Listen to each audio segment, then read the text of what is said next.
Bien, ya estamos de regreso. En el segmento anterior estábamos hablando y definiendo lo que significan los golpes de Estado y quedábamos con una preocupación en el aire. El profesor Eloy Rundman decía que el presidente depuesto, Manuel Zelaya, estaba incurriendo en el delito de traición a la patria, se puede decir como en un delito continuado, porque estaba intentando modificar. Esa es mi opinión, que evidentemente por lo que se conoce de las informaciones, Zelaya venía orquestando un plan cuyas acciones constituían unas conductas permanentes que violentaban el sistema constitucional hondureño y por supuesto el Código Penal, lo que indica que Zelaya en la práctica, con el delito continuado de querer reelegirse como se lo impide la Constitución, le estaba dando un golpe de Estado, continuado en la República Hondureña. ¿Qué ocurrió después? Sería la pregunta.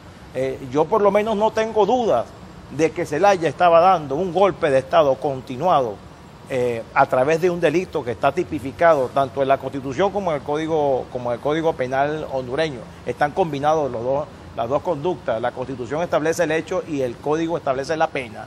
Yo no tengo duda de que Zelaya estaba cometiendo un delito. Además, que constituye. Había desacatado sentencias del Tribunal Contencioso Administrativo y del Tribunal Electoral yo quisiera prohibía la celebración de la consulta. Ya eso está claro. Eloy y Antonio, vamos a hablar algo. Con unas turbas. Desde el punto de vista doctrinario del derecho penal y el de derecho constitucional, estamos viendo dos cosas, ¿no?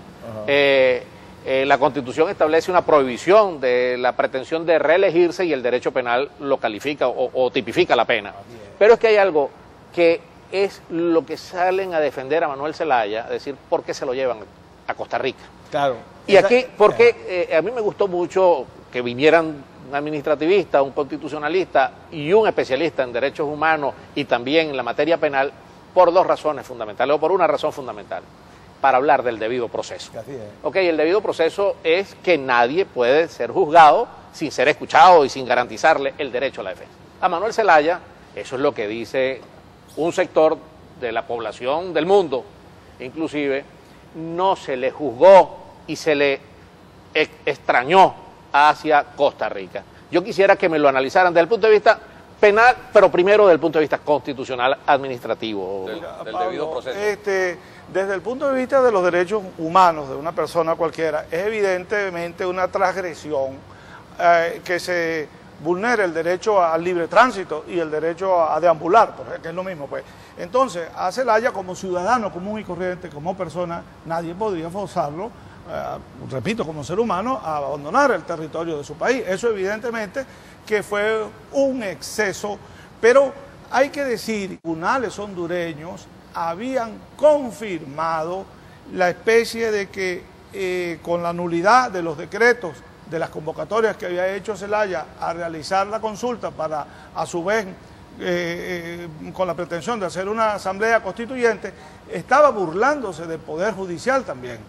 Dos sentencias, había una sentencia del Tribunal de Letras Contencioso Administrativo suspendiendo los efectos de la convocatoria y una sentencia del Tribunal Electoral. Posteriormente se produce también una sentencia de la Sala Constitucional. Es decir, que las instituciones hondureñas funcionaron. Si se quiere, en puridad, cuando se produce la deportación de Manuel Zelaya, era un ciudadano común y corriente. Ya había perdido la investidura a tenor de lo que está establecido en esta Constitución. Y yo quiero en eso discrepar un poco y no sé, tratar de trazar un lindero de separación entre lo que es la responsabilidad penal, previo juicio y previo derecho a la defensa, de los efectos de la responsabilidad política que produce la declaración de responsabilidad política. Yo voy a poner un ejemplo en la Constitución venezolana. De paso, en la Constitución venezolana también es pétrea la cláusula de la alternancia.